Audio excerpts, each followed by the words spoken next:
கிறிஸ்துவுக்குள் அன்பானவர்களே, ஆண்டவரும் இரட்சகருமாகிய இயேசு கிறிஸ்துவின் அன்பு நாமத்தில் அன்பின் வாழ்த்துக்கள்.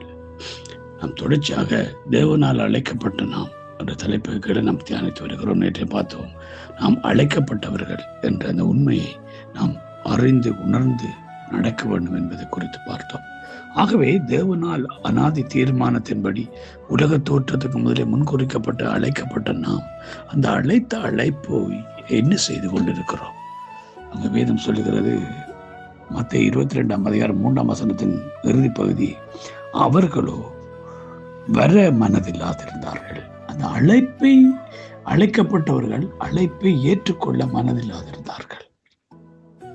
பிரியமானவர்களே, அழைக்கப்பட்டவர்கள் அழைக்கப்படும் பொழுது, ஆண்டவராலே முன்குறிக்கப்பட்டு அழைக்கப்பட்டவர்களுக்கு அந்த உரிய விருந்துக்கு, உரிய தேவைக்கு, உரிய சேவைக்கு அழைக்கப்படும் பொழுது அவர்கள் வர மனதில்லாதிருந்தார்கள். ஆகவே இன்றைக்கு நாட்கள் அநேக வேளையில பிசாசானவன் நம்மளை கர்த்தர் கொடுத்திருக்கிற உன்னதமான அழைப்பை நிறைவேற்றி கொள்ளக்கூடாதபடிக்கு, அந்த உன்னதமான அழைப்பை நிறைவேற்றி கூடாதபடிக்கு அவன் என்ன செய்யறான்? அவன் எங்களை மனதை குருடாக்குறவனாக இருக்கிறான். நாங்கள் பார்க்கிறோம், 2 கொரிந்தியர் 3:3 அழகா சொல்லப்படுகிறது. அங்கே 4:4 தேவனுடைய சாயலா இருக்கிற கிறிஸ்துவின் மகிமையின் சுவிசேஷத்தின் ஒளி அவிசுவாசிகளாகி அவர்களுக்குள்ளே பிரகாசமாயிராதபடி பிரபஞ்சத்தின் தேவனான அவர்களுடைய மனதை குருடாக்குறான். பிசாசு என்ன செய்யறவனா? மனதை குருடாக்குறவனா இருக்கிறான். ஆகவே நாங்கள் அழைக்கப்பட்ட நாங்கள் அந்த அழைப்புக்கு பாத்திரமாய் நடந்து கொள்ளக்கூடாதபடிக்கு அவன் எங்களுடைய மனதை அவன் குருடாக்குறவனாக இருக்கிறான். மனதை குருடாக்கும் பொழுது எங்களுக்கு அங்க மனம் இல்லாதவர்கள், அந்த அழைப்பை செய்வதற்கு எங்களுக்கு மனம் இல்லாமல் போகிறதை பார்க்கிறோம்.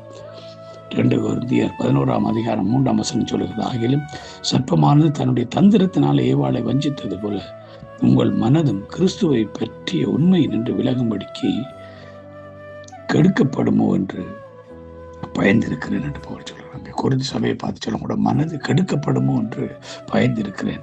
பிரியமானவர்களே, இன்றைக்கு நம்முடைய மனதை குறித்து நம்ம எச்சரிக்கையாக அழைக்கப்படுகிறோம். எங்களுடைய மனதை இன்றைக்கு உலக காரியங்கள் கெடுத்து கொண்டிருக்கிறது, உலக இன்பங்கள் கெடுத்து கொண்டிருக்கிறது, உலக காரியங்கள் எங்களை கெடுத்து கொண்டிருக்கிறது.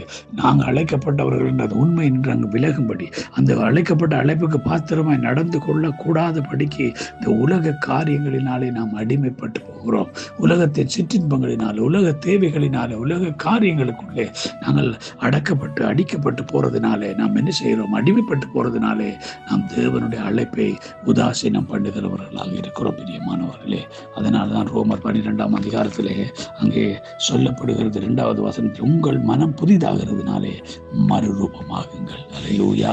ஆகவே இந்த காலை வேளையில் நம்ம ஒவ்வொருவரும் மனதை புதிதாக்கும்படி அழைக்கப்பட்டிருக்கிறோம். அந்த அழைப்புக்கு பாத்திரமாய் நாம் நடந்து கொள்ள வேணுமாய் இருந்தா, அழைக்கப்பட்ட அழைப்புக்கு பாத்திரமாய் இருக்க வேண்டிய நாம் என்ன செய்யணுமாம்? நாம் நம்முடைய பரிபூர்ண சித்தம் இன்னதென்று பகுத்தறியத்தக்கதாக எங்கள் மனதை நாம் புதிதாக்க வேண்டும். ஆமென்.